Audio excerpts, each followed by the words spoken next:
محمد وعلى آله وصحبه وسلم تسليما سلاما تسليما. يقول الله تبارك وتعالى: يا أيها الذين آمنوا اتقوا الله حق تقاته ولا تموتن إلا وأنتم مسلمون.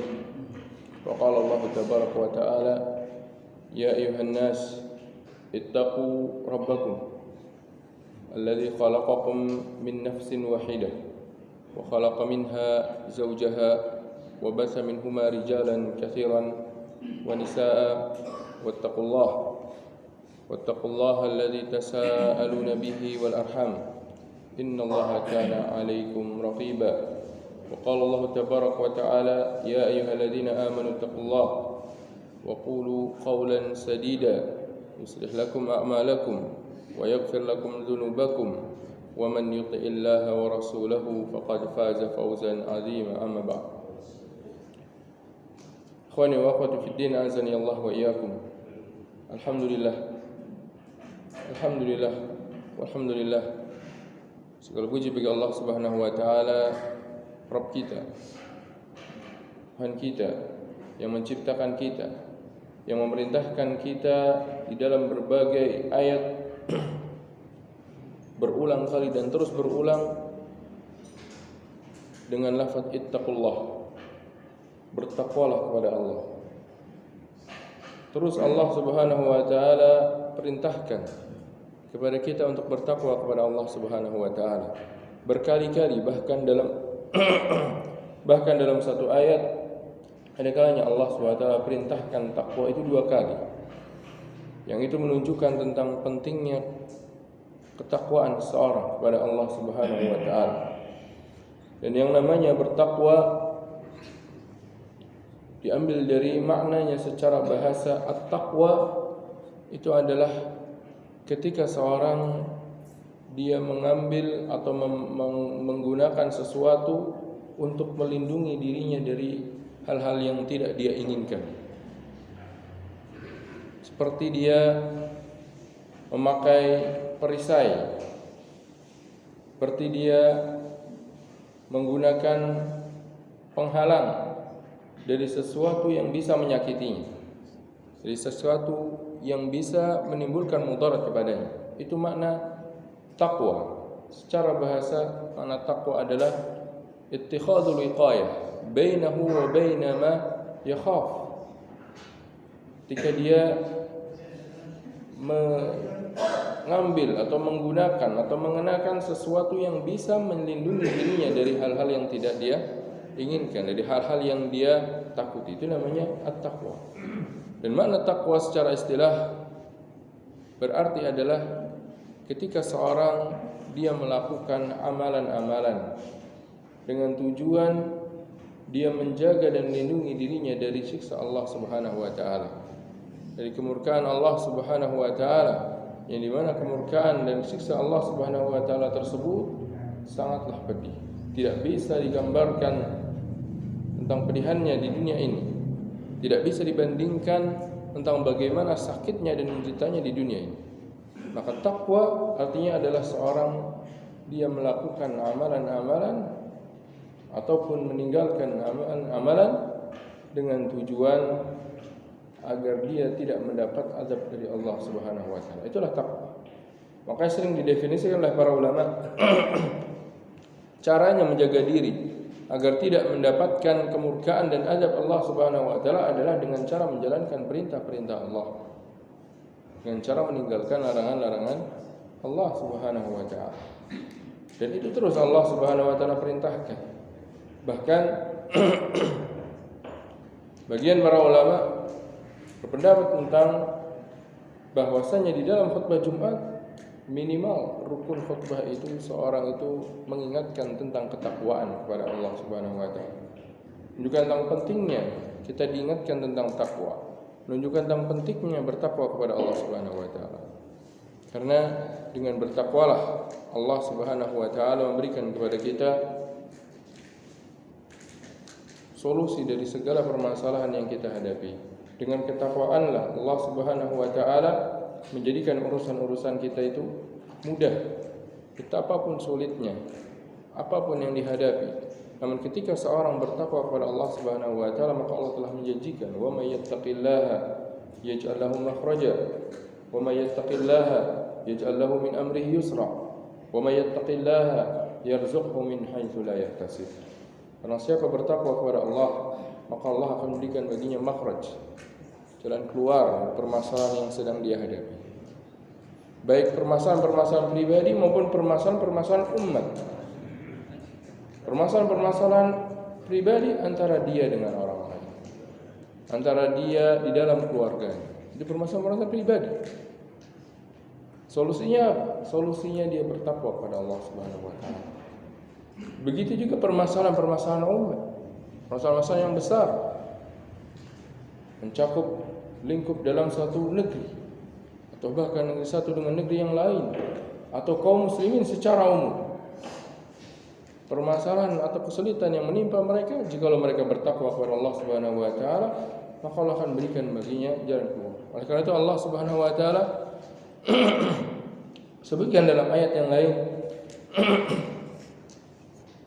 walau anna ahlal qura amanu wattaqau lafatahna 'alaihim barakatin minas sama'i wal ardh.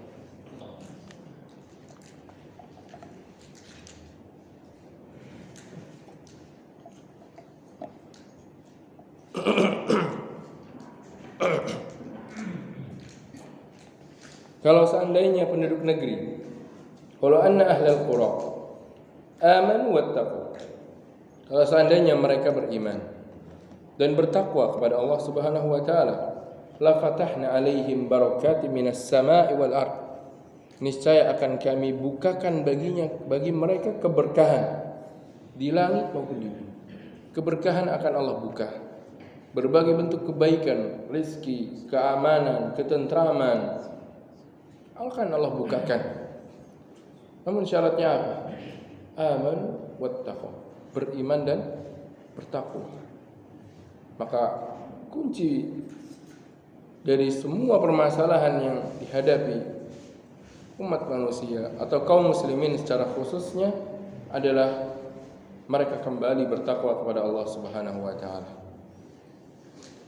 Dan tentunya bertakwa bukanlah hanya sekedar mengerjakan salat, bukanlah hanya sekedar menunaikan zakat.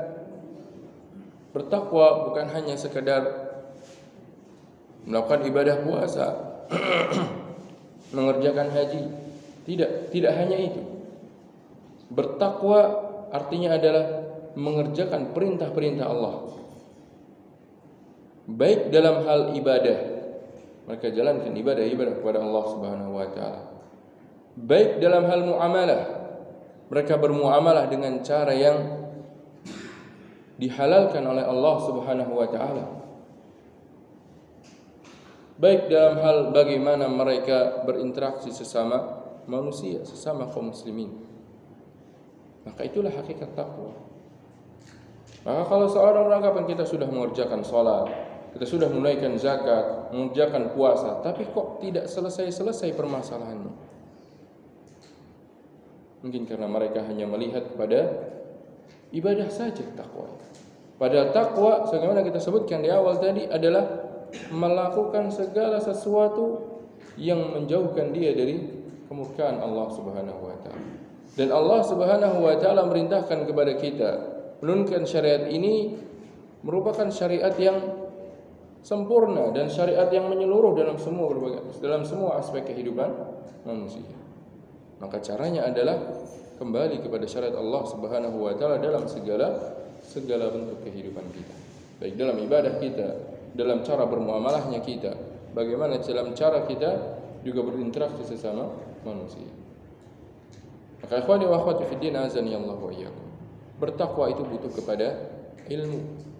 Bertakwa itu butuh kepada ilmu. Bertakwa itu butuh untuk mempelajari tentang tata caranya bertakwa, tentang hal-hal apa yang masuk dalam kategori bertakwa, agar mereka mampu untuk melakukan ketakwaan tersebut. Tidak hanya pada sebagian hal saja mereka bertakwa, dalam sebagian yang lain mereka berpaling dari Allah Subhanahu wa taala. Maka tentunya dengan terus menghadiri majelis ilmu, dengan terus meluangkan waktu kita, menyisihkan waktu kita, tenaga kita dan pikiran kita untuk mempelajari agama Allah Subhanahu wa taala, dengan itulah kita berusaha untuk menggapai ketakwaan. Dengan itulah kita berusaha untuk mencari kemudahan dan janji-janji yang Allah Subhanahu wa taala telah berikan pada orang-orang yang bertakwa. Maka ikhwani wa akhwati fid din, azani Allah wa iyyakum. Termasuk bentuk bagian dari ketakwaan itu adalah apa yang akan kita bahas pada pertemuan pagi hari ini di dalam kitab Riyadhus Shalihin min kalam Sayyidil Mursalin yang ditulis oleh Al-Imam An-Nawawi rahimahullahu taala, yaitu dimulai dari bab yang beliau berikan judul Babu Qada'i Hawaijil Muslimin. Bab memenuhi kebutuhan kaum muslimin. Kita tahu pada bab-bab yang sebelumnya Al-Imam An-Nawawi rahimahullah menjelaskan tentang pentingnya menjaga kemuliaan dan hak-hak kaum muslimin, serta tidak bolehnya kita menzalimi kaum muslimin apapun bentuknya.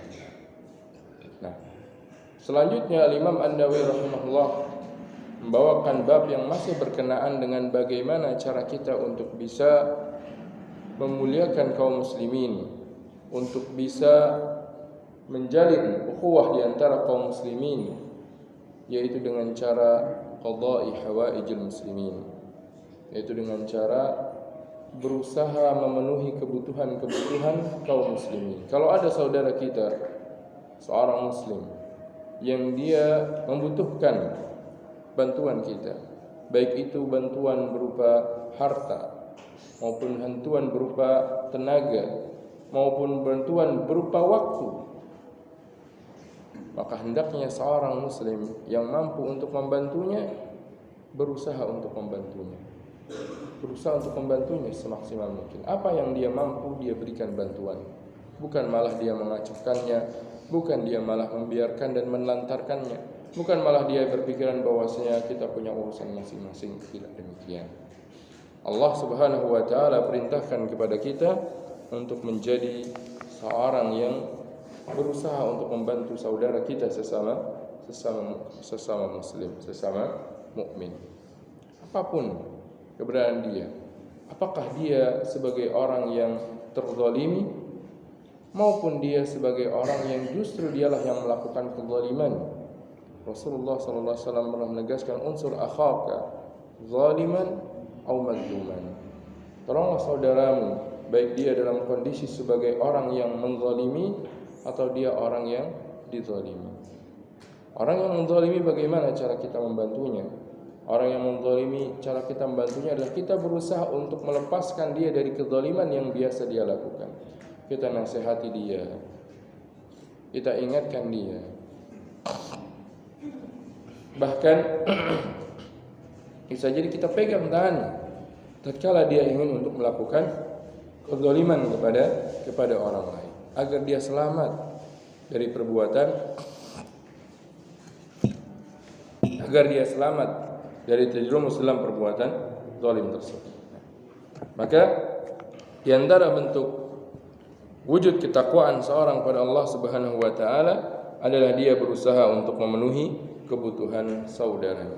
Beliau bawakan dalam bab ini dua hadis dari Rasulullah SAW, yang hadis ini sebenarnya sering kita dengarkan. Tidak ada salahnya kita baca kembali, mengulas hadis ini. Yang pertama dari Abdullah bin Umar radhiyallahu taala anhuma, anna Rasulullah sallallahu alaihi wasallam qala, bahwasanya Rasulullah sallallahu alaihi wasallam bersabda. Satu hal yang perlu kita renungkan ketika kita membaca hadis Nabi sallallahu alaihi wasallam. Ada beberapa hal yang perlu kita tanamkan dalam diri kita ketika kita membaca sebuah hadis. Yang pertama adalah ketika kita membaca sebuah hadis yang diriwayatkan oleh sahabat radhiyallahu taala anhu, maka kita saling mengucapkan radhiyallahu taala anhu.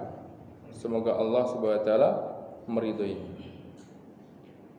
Ini sebenarnya ungkapan yang mungkin bagi kita ya biasalah, sudah istilahnya apa? Sudah latah ketika mengucapkan nama sahabat. Namun kalau kita merenunginya, kalau kita mentadabburinya, sebenarnya dalam ucapan radhiyallahu taala anhu adalah ucapan doa. Doa yang kita panjatkan kepada Allah Subhanahu wa taala untuk para sahabat Rasulullah sallallahu alaihi wasallam. Untuk para sahabat radhiyallahu taala anhu, dikarenakan mereka memiliki jasa-jasa yang besar kepada umat manusia. Melalui mereka lah syariat ini tersampaikan kepada orang-orang setelah mereka. Bayangkan kalau seandainya para sahabat enggan, malas untuk menyampaikan sabda-sabda Nabi sallallahu alaihi wasallam kepada generasi selanjutnya, maka kita tidak akan tahu apa yang diajarkan Nabi sallallahu alaihi wasallam, apa yang diperintahkan Nabi sallallahu alaihi wasallam. Karena kita tidak menjumpai Nabi sallallahu alaihi wasallam. Jangankan kita, generasi setelah sahabat saja yang diistilahkan sebagai generasi tabi'in, mereka tidak menjumpai Nabi sallallahu alaihi wasallam. Kalau seandainya para sahabat mereka orang-orang yang malas untuk menyampaikan sabda-sabda Nabi sallallahu alaihi wasallam, maka bagaimana mungkin kita bisa mengetahui tentang syariat Islam yang begitu indah ini? Maka ketika kita membaca nama seorang sahabat, kita diperintahkan, dianjurkan untuk setulus hati kita mendoakan mereka. Radhiyallahu taala anhum. Semoga Allah meridai mereka karena jasa mereka begitu besar kepada kita. Bahkan Allah Subhanahu wa taala sifatkan orang-orang yang beriman itu, mereka adalah senantiasa mendoakan saudara-saudaranya. Terlebih saudara-saudara mereka seiman yang telah mendahului mereka. Bahkan orang yang berjasa kepada mereka. Walladzina ja'u min ba'dihim yaquluna rabbana ighfir lana wa li ikhwanina alladzina sabaquna bil iman. Dan orang-orang yang datang setelah mereka, generasi setelah mereka, yang mereka ucapkan adalah Rabbana ighfir lana wa li ikhwanina, ya Allah ampunkan kami dan juga untuk saudara-saudara kami. Lihat bagaimana Allah Subhanahu wa taala mengajarkan kita untuk terus memikirkan saudara-saudara kita sesama iman, orang-orang yang telah berlalu dalam keimanan, yang mereka telah berhasil melewati ujian dunia ini, diwafatkan oleh Allah SWT dalam keadaan beriman. Kita doakan mereka. Rabbana ighfir lana wa li ikhwanina. Kalau kita mungkin mengingat-ingat kembali dari doa-doa yang kita panjatkan, bisa dihitung mungkin berapa kali kita mendoakan saudara kita. Kita lebih fokus hanya mendoakan kepada diri kita sendiri. Ya Allah berikan saya rezeki, ya Allah mudahkan urusan saya. Tapi kita lupa untuk mendoakan saudara-saudara kita. Kita lupa untuk mendoakan mereka. Padahal sifat orang-orang yang beriman, mereka juga memikirkan saudara-saudara mereka secara iman, saudara-saudara mereka sesama orang-orang yang beriman. Karena mereka lah orang yang akan bersama-sama kelak di surga Allah Subhanahu wa taala. Maka minimal ketika kita membaca hadis dari Nabi sallallahu alaihi wasallam, melewati nama seorang sahabat, kita upayakan untuk menghadirkan setulus mungkin doa yang kita panjatkan kepada Allah Subhanahu wa taala untuk sahabat yang meriwayatkan hadis tersebut. An Abi Hurairah radhiyallahu taala anhu, an Ibnu Umar radhiyallahu taala anhu. Semoga Allah meridainya. Semoga Allah meridainya. Dalam artian ketika Allah ridha, maka Allah akan mengampunkannya, maka Allah akan mencintainya. Itu yang pertama. Yang kedua, ketika kita mendengar sabda Nabi yang mulia sallallahu alaihi wasallam, haruslah kita hadirkan dalam diri kita bahwasanya apa yang kita dengar ini bukan ucapan manusia biasa.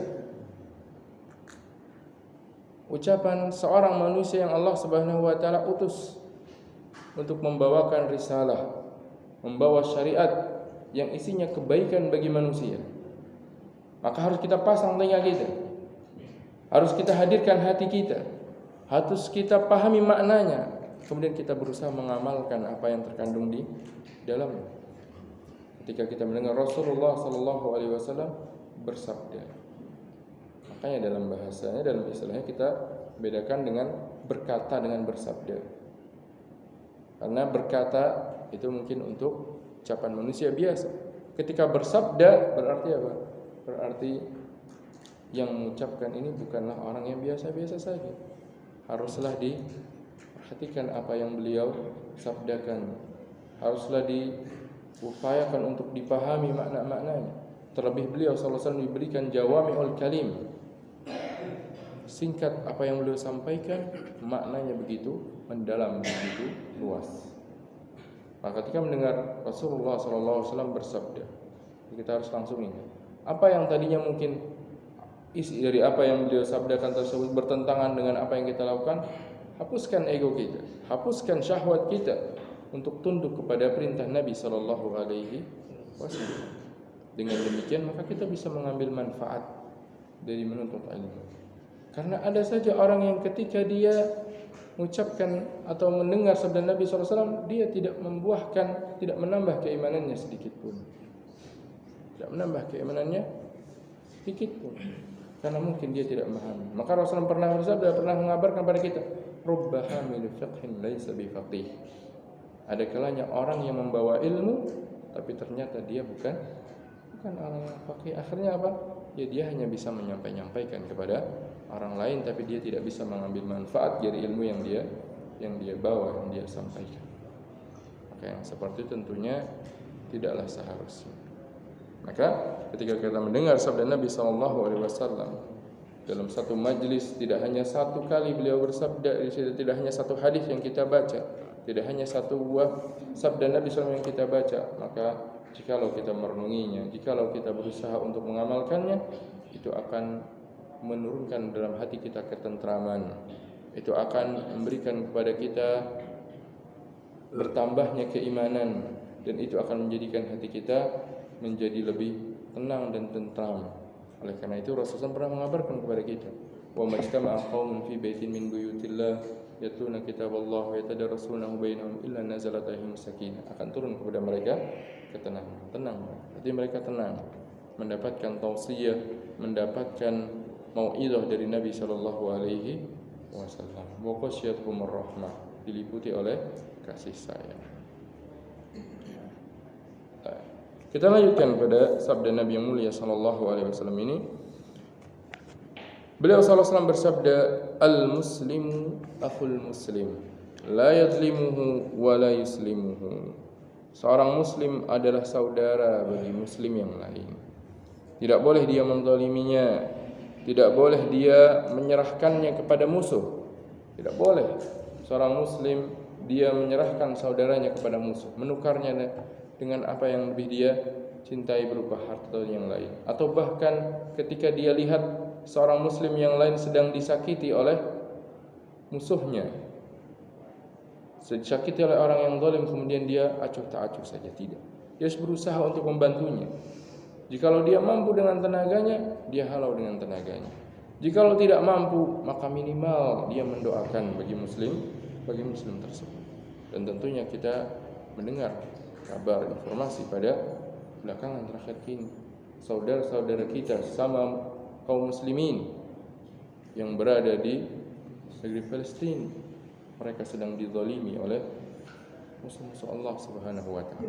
Maka minimal jikalau kita tidak bisa membantu mereka dengan tenaga kita, minimal jikalau kita tidak bisa membantu mereka dengan ikut meringankan bantuan mereka, menjaga mereka, maka setidaknya minimal kita doakan mereka.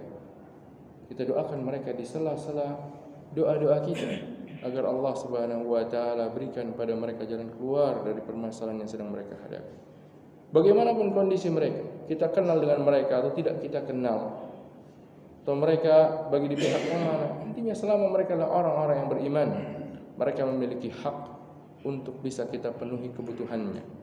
Mereka memiliki hak untuk bisa kita doakan agar Allah SWT berikan kemudahan kepada mereka. Karena Rasulullah SAW mengabarkan kepada kita, al-muslimu akhul muslim.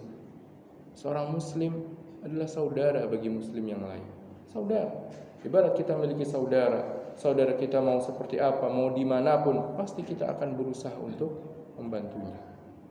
Karena Nabi SAW katakan al-muslim akhul muslim, la yadhlimu, tidak boleh mendoliminya, tidak boleh menyerahkan dia kepada musuhnya. Jangan biarkan dia dizalimi oleh musuh-musuh.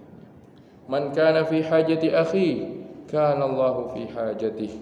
Barang siapa dia berusaha memenuhi kebutuhan saudaranya, maka Allah pasti akan memenuhi kebutuhannya. Nah, kalau seorang ingin diberikan kemudahan oleh Allah, maka dia mudahkan urusan kaum muslimin. Jikalau dia ingin diberikan kemudahan oleh Allah dalam urusan-urusannya, maka dia mulai dengan memberikan kemudahan kepada kaum muslimin. Jangan menyulitkan kaum muslimin. Haruslah dia berusaha untuk memenuhi kebutuhan kaum muslimin.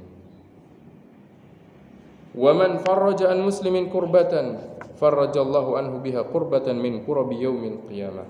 Dan barang siapa melapangkan kesulitan yang dialami seorang muslim, maka Allah akan melapangkan kesulitannya kelak pada hari kiamat. Pada hari kiamat di dunia dan di akhirat, Allah Subhanahu wa taala akan berikan baginya kemudahan. Allah akan berikan baginya solusi dari permasalahan. Wa man satara musliman satarahu Allahu yaumal qiyamah. Dan barang siapa menutupi aib seorang muslim, maka Allah akan menutupi aibnya kelak pada hari kiamat. Hadis yang agung yang dimana Nabi SAW menjelaskan dalam sabda beliau ini prinsip-prinsip di dalam bermuamalah terhadap manusia, di mana setiap muslim itu bersaudara. Setiap muslim bersaudara. Yang menjadikan kita bersaudara bukan karena kita ini berada di satu wilayah, bukan karena kita ini berada di satu negara, bukan karena kita ini dalam satu bangsa atau dari suku tertentu, tidak. Namun dikarenakan kita ini adalah orang-orang yang sama-sama beriman kepada Allah Subhanahu wa taala. Maka kita harus berusaha untuk menjaga saudara kita, harus berusaha untuk memenuhi kebutuhan saudara-saudara kita.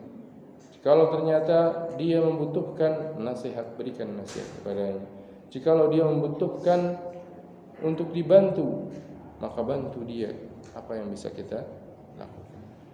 Itulah bentuk dari wujud takwa kita kepada Allah Subhanahu wa taala dalam hal bermuamalah kepada sesama manusia. Ini hadis yang agung yang perlu kita terus ingat dan jadikan prinsip di dalam kehidupan kita, yaitu seorang muslim dia adalah saudara kita. Tidak boleh kita menzaliminya, tidak boleh kita acuh tak acuh padanya, tidak boleh kita melantarkannya. Bahkan seorang bertemu dengan seorang muslim, kemudian dia pasang wajah yang tidak menyenangkan saja, ini merupakan sesuatu yang tidak selayaknya. Rasulullah SAW merintahkan kita jangan meremehkan jangan meremehkan kebaikan meskipun hanya sekedar bertemu dengan saudara kita, pasang wajah yang ceria, wajah yang menjadikan mereka bisa bahagia melihat kita. Semoga Allah Subhanahu wa taala tanamkan kepada dalam diri kita akhlak-akhlak yang mulia, akhlakul karimah, kecintaan kepada saudara-saudara kita kaum muslimin. Bab yang selanjutnya bab syafa'ah, bab tentang syafaat.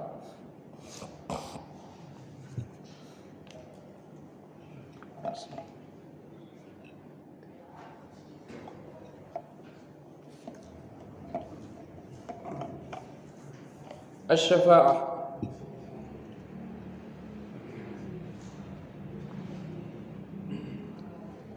syafaat. Mungkin sering kita dengar kata syafaat. Kita sering dengar syafaat. Kira-kira apa maknanya syafaat? Syafaat itu diambil dari kata asy-syaf'u. Asy-syaf'u itu artinya genap. Syafaat itu artinya diambil dari kata genap. Lawannya witr. Kalau orang mengerjakan salat witir 2 dan 1 dipisah, maka yang 2 disebut syafa', yang 1 disebut witir. Syafaat itu artinya genap. Adapun maksud istilah dalam pelafalan orang itu berikan syafaat, meminta syafaat. Dikarenakan orang yang tadinya punya hajat, punya keperluan, dia butuh bantuan, dia butuh untuk dibantu oleh seorang, atau dia punya suatu keperluan, sebuah hajat yang tadinya hanya dia saja yang meminta, tapi ternyata tidak berhasil untuk mendapatkan apa yang diinginkan, akhirnya dia mencari orang yang bisa membantu dia di dalam memenuhi hajatnya, menyampaikan keperluannya kepada orang lain yang bisa membantu. Akhirnya siapa? Akhirnya berapa orang yang meminta? Jadi dua. Tadinya si A, si fulan, dia butuh bantuan. Misalkan dia butuh pinjaman uang ke si B. Si A minta ke si B, ternyata si B tidak memberikan. Karena apa? Si B tidak kenal dengan si A. Dia khawatir dengan amanahnya si A. Bagaimana ini? Si A ini saya nggak tahu apakah memang dia benar-benar butuh atau dia hanya berpura-pura butuh. Kalanya seringnya seperti itu. Seorang ingin berikan pinjaman, ternyata karena orang yang datang untuk minta pinjaman padanya tidak dikenal, akhirnya dia tidak memberikan pinjaman, tidak memberi bantuan. Akhirnya si A minta bantuan kepada si C, karena si C ini kenal dengan si A dan kenal dengan si B, dan tahu bahwasanya si A ini orang yang benar, orang yang amanah, tapi kondisinya sedang membutuhkan bantuan.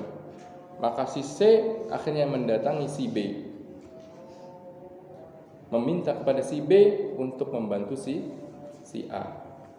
Maka akhirnya yang meminta bantuan jadinya berapa orang? Dua, si A dan si C sama-sama meminta kepada si B. Yang tadinya ganjil menjadi genap. Makanya itu disebut apa? Si C ini disebut syafaat. Si C ini disebut syafaat. Dan syafaat ini terjadi di dunia maupun di akhirat. Syafaat terjadi di antara manusia baik di dunia maupun di akhirat. Adapun di dunia seperti gambarannya tadi, ketika ada orang membutuhkan bantuan orang lain, ternyata orang lain tersebut tidak mau untuk memberinya bantuan, maka dia datangi si C untuk menyampaikan kepada si B tadi tentang kondisi si A yang benar-benar membutuhkan bantuan. Akhirnya dibantu oleh si B. Atau contoh lain, ada orang dia membutuhkan bantuan, dia kelaparan.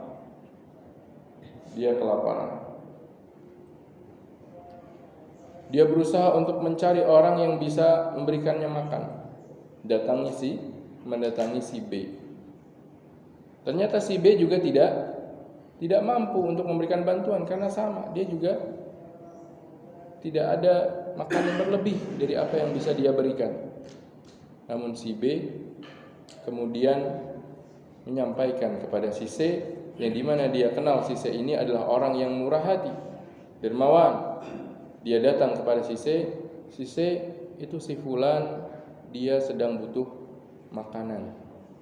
Si A tidak minta ke si C, tapi si A hanya minta ke si B.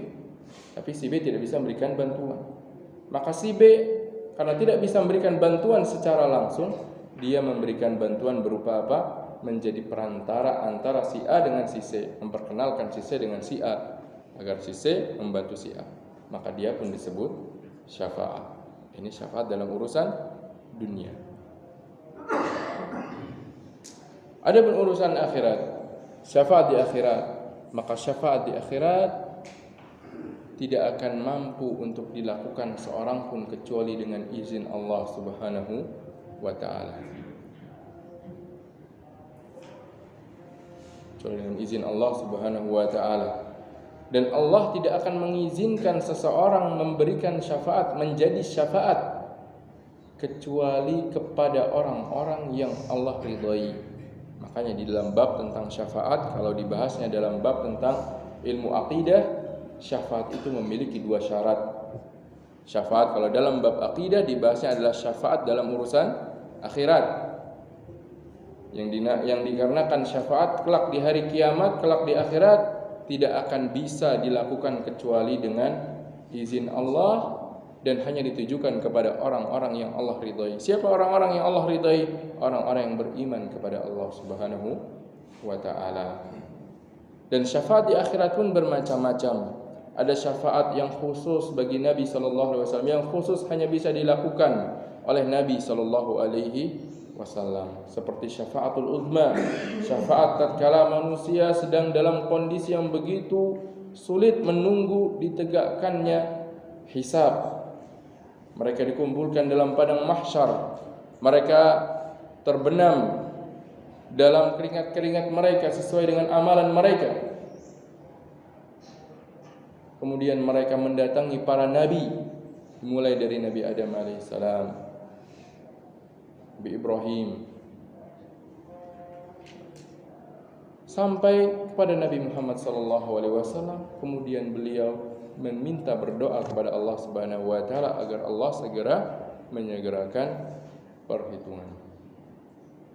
Ini namanya syafaat Nabi SAW yang khusus diberikan dan hanya bisa dilakukan oleh Nabi SAW, tidak dilakukan oleh para nabi-nabi yang lain.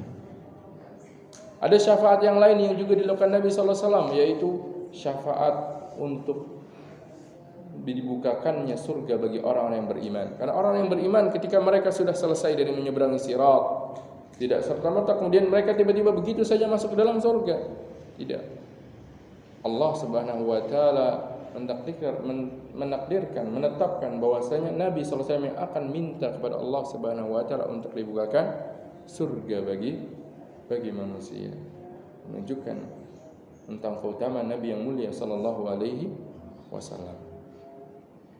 Bagaimana cara kita minta syafaat Nabi tersebut selama di dunia?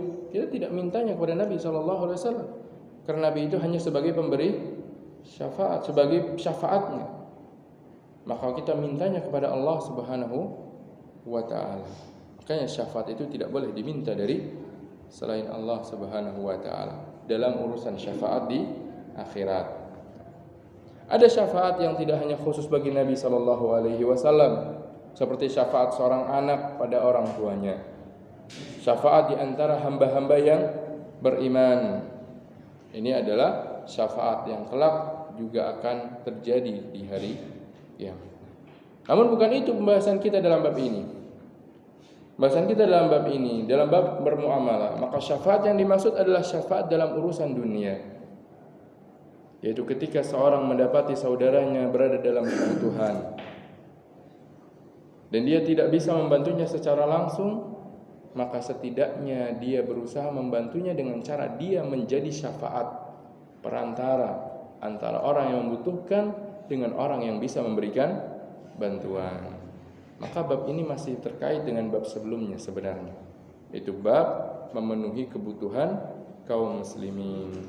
Namun mungkin lebih khususnya bab ini berbicara tentang orang yang dia tidak bisa membantu secara langsung, setidaknya dia berusaha untuk menjadi perantara kebaikan dengan cara menyampaikan hajat orang tersebut kepada orang yang bisa memberikan bantuan kepadanya. Beliau bawakan firman Allah Subhanahu wa taala dalam bab ini dalam surat An-Nisa ayat yang ke-85. Allah Subhanahu wa taala berfirman, "May yashfa' syafa'atan hasanatan yakul lahu nasibun minha wa may yashfa' syafa'atan sayyi'atan yakul lahu kiflun minha."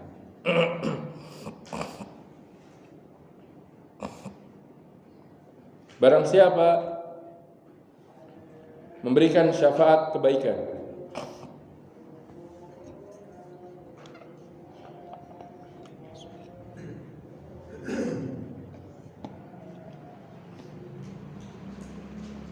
barang siapa menjadi syafaat di dalam kebaikan, man yashfa' syafa'atan hasanatan, barang siapa menjadi syafaat dalam kebaikan, yaitu dalam urusan hal-hal yang mubah atau bahkan dalam hal-hal yang wajib, intinya bukan hal yang haram, maka dia akan mendapatkan bagian dari kebaikan. Maka dia akan mendapatkan bagian dari kebaikan tersebut. Maksudnya apa? Maksudnya barang siapa dia berusaha untuk menjadi perantara antara seorang yang membutuhkan dengan orang yang bisa memberikannya bantuan, apabila itu dalam hal yang baik, maka orang yang menjadi syafaat pun akan mendapatkan pahala. Dia tidak membantu, dia tidak bisa membantu saudaranya, tidak bisa meringankan bebannya, tapi dia hanya sekedar apa? Sekedar menjadi media untuk bisa menyampaikan hajatnya kepada orang lain.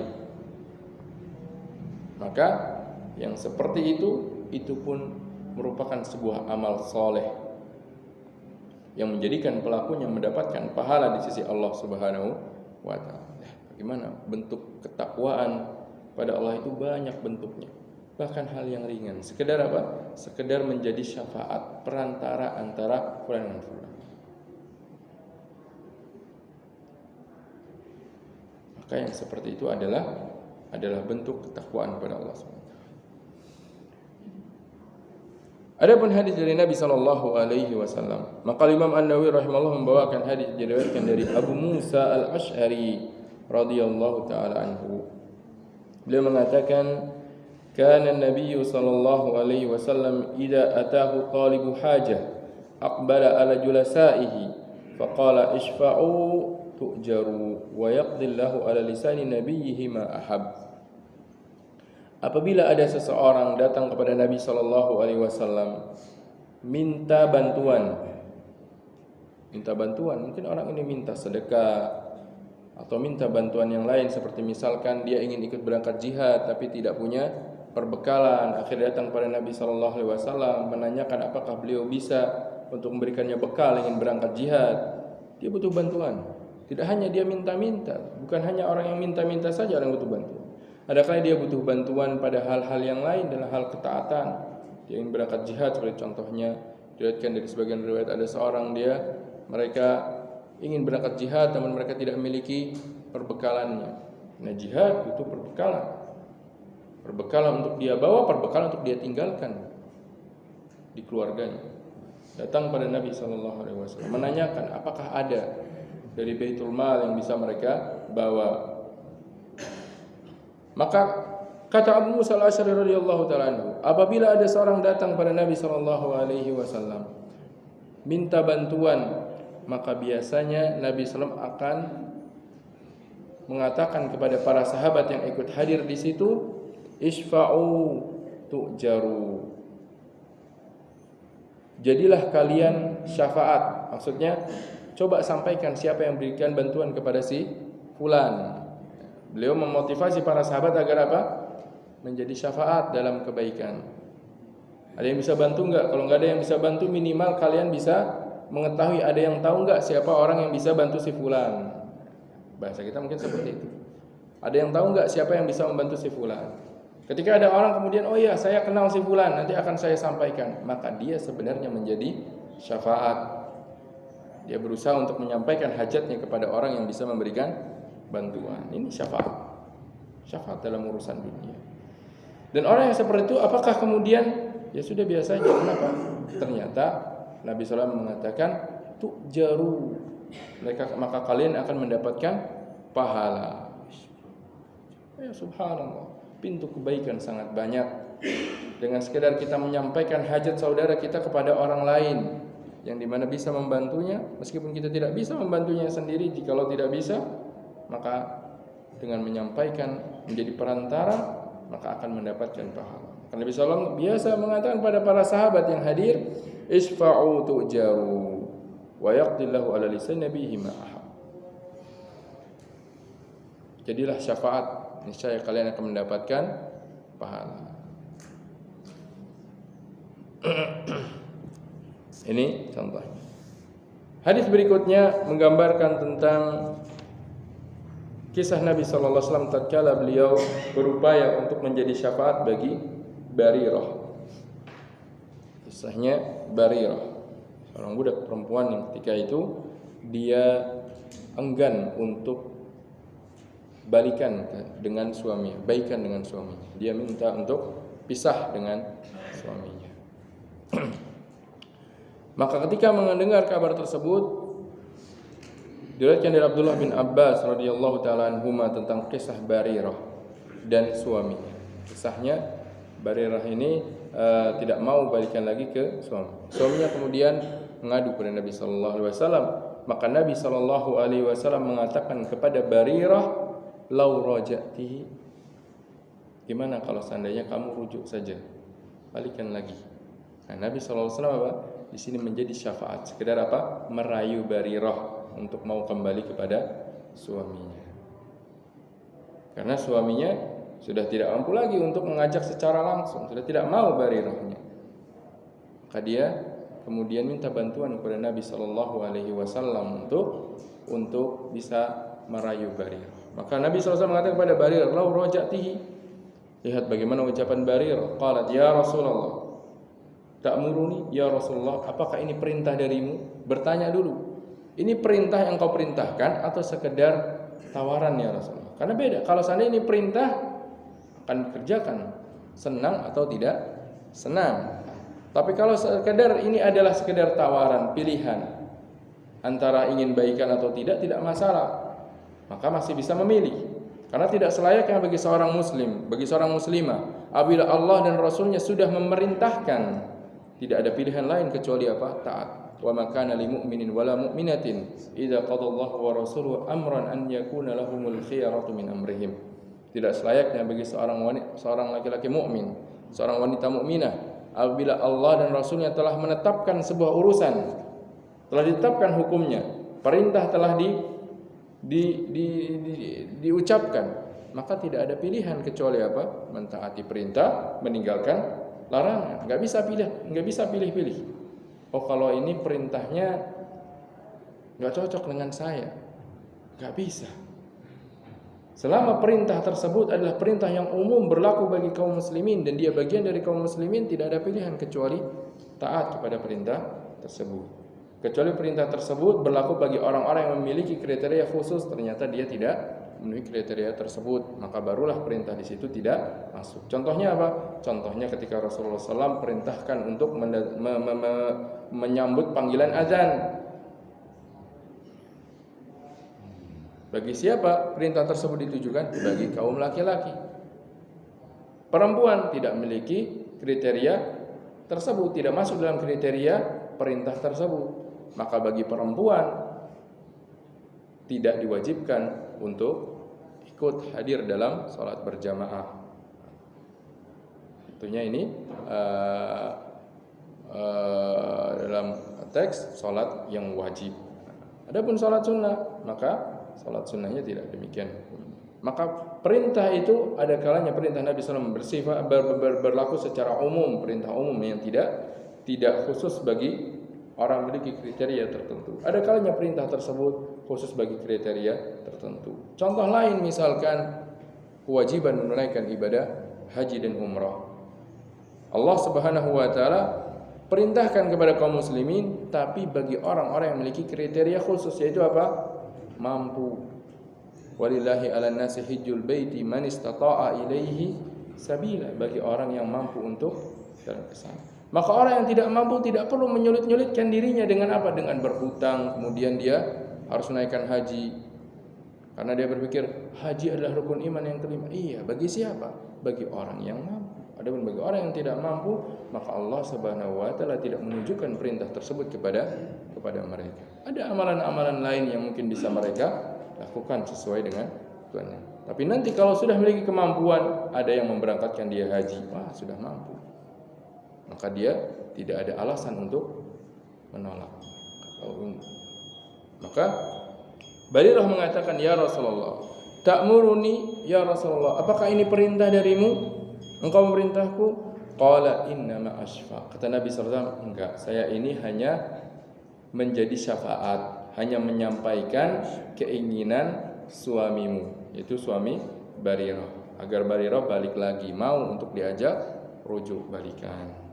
Qalat, maka kata Barirah, la hajata li fihi, saya sudah enggak butuh. Sedih. Nabi SAW tidak memaksa juga, karena memang Nabi SAW tidak dalam urusan perintah. Karena dalam urusan seperti itu tidak bisa dipaksa. Kalau memang seorang perempuan bahkan dia membenci suaminya karena adabnya, karena akhlaknya, boleh-boleh saja kemudian dia minta untuk pisah. Kan Allah Subhanahu wa taala perbolehkan, namun dengan tujuan apa? Dengan tujuan dia agar tidak mengurangi hak-hak suaminya tersebut. Fa in khiftum alla yuqima hududallah fala junaha alaihima Gimana Allah Subhanahu wa taala?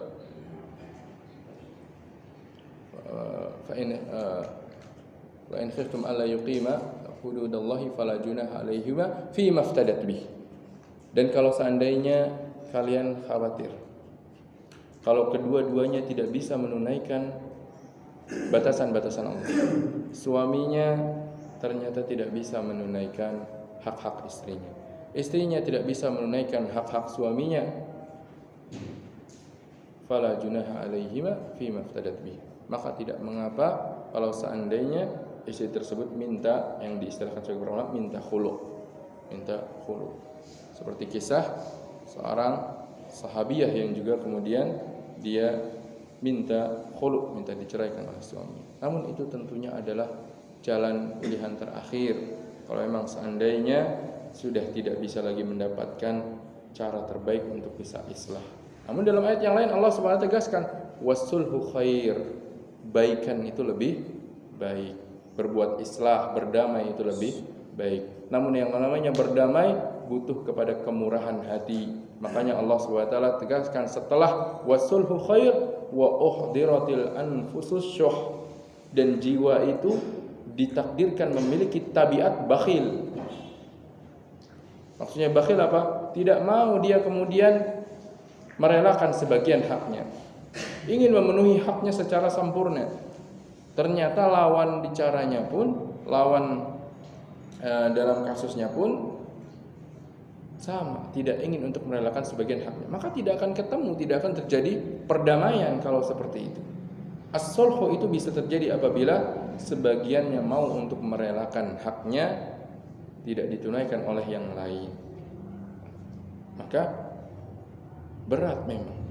Tapi kalau ternyata sudah tidak bisa, maka Allah SWT pun izinkan adanya al-khulu. Maka akhirnya Barrah ini mengatakan la hajatili fihi, saya sudah tidak membutuhkannya. Artinya enggan untuk balikan dengan suaminya. Nabi SAW tidak mencela Barrah karena memang ada kalanya di antara mereka ada hal-hal yang tidak bisa menjadikan mereka bersama. Walhasil dalam kisah ini Nabi SAW berupaya untuk menjadi syafaat, terus berusaha untuk menjadi syafaat, berusaha agar mendamaikan atau berusaha untuk menyampaikan hajat saudaranya kepada saudaranya yang lain yang bisa membantunya atau memenuhi kebutuhannya. Maka demikianlah seharusnya kita bermuamalah. Jikalau memang kita tidak bisa membantu saudara kita sama muslim, membantunya langsung, maka minimal kita menjadi syafaat, baginya dalam apapun bentuk kebaikan, selama itu bukan perbuatan yang haram. Tapi kalau perbuatan yang haram tidak boleh, Contohnya apa? Contohnya ada orang dia ingin melakukan pinjaman riba, minta supaya diberikan rekomendasi. Ini tidak boleh. Ini namanya memberikan syafaat di dalam hal yang haram, karena yang akan dia lakukan adalah hal-hal yang haram. Karena Allah SWT tegaskan wa may yashfa' syafa'atan sayyi'atan, barang siapa memberikan syafaat dalam hal yang buruk, dalam hal yang diharamkan, yakun lahu kiflum minha, justru dia akan mendapat bagian dari dosa perbuatan buruk tersebut. Khani wa khati fid din, azani Allah wa yakum. Demikian yang bisa kita bahas pada pertemuan pagi hari ini. Semoga Allah Subhanahu wa taala memberikan kepada kita ilmu yang bermanfaat dan amal yang saleh, dan menjadikan kita orang-orang yang berusaha untuk melapangkan kaum muslimin dan memudahkan urusan-urusan mereka, kebutuhan mereka, sehingga kita mendapatkan kemudahan dan bantuan dari Allah Subhanahu wa taala. Wassallallahu nabiyana Muhammadin wa alihi wasallam. Silakan jika ada pertanyaan sebelum kita tutup. Silakan. Assalamualaikum.